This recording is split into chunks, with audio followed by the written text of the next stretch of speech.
Henry the Green Engine has lived on the island of Sodor for many years. He wouldn't want to be anywhere else. He likes every part of it. From the fields filled with flowers to the white sandy beaches.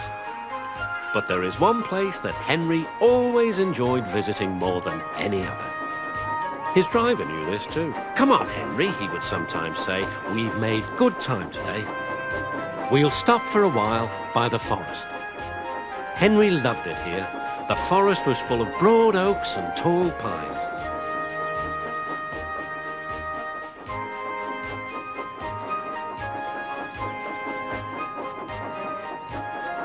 Henry could remember the day long ago when he and Toby brought some new trees to be planted, and Terence and Trevor helped haul them into place. Now he could see the trees growing amongst the others on the hillside. Henry always felt better for being here. He couldn't really explain why, but his driver understood.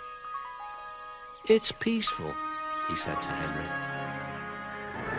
But one night, everything changed.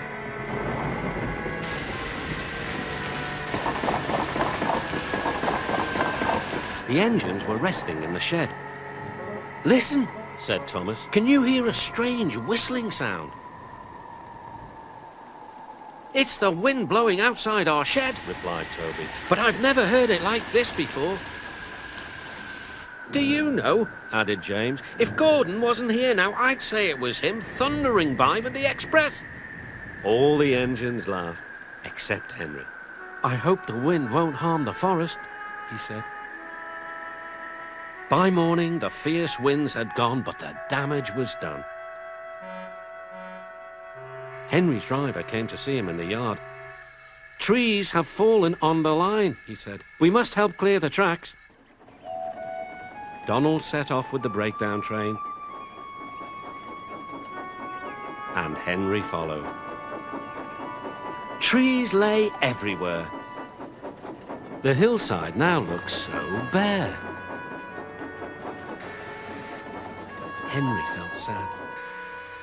What will happen to all the animals who live here? He thought.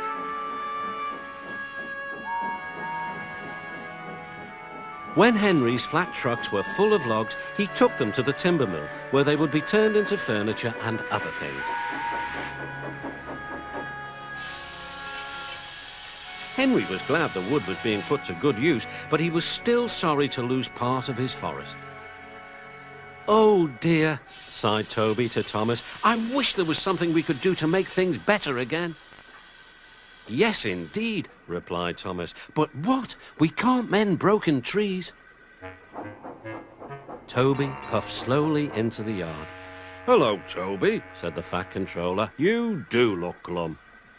"I'm sad about the trees," said Toby. "And so is Henry. The forest is a special place to him. Now some of it is gone." "We'll soon put that right.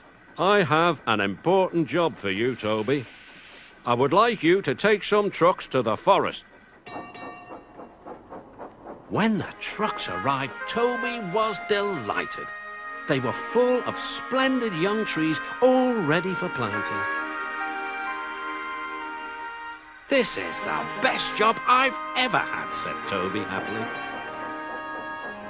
When Henry returned, he was most surprised. There were Terence and Trevor busily helping the workmen clear the torn stumps and branches. "Look, Henry," called Terence. "We're beginning again. The hillside will look better than ever before. You'll see." Now Henry can see the new trees growing strong and tall, and the animals that were frightened away are coming back. Sometimes it is very quiet, and at other times Henry can hear leaves rustling or a bird's wing brushing the air. Often he can hear the distant sound of children laughing, and always he is happy here.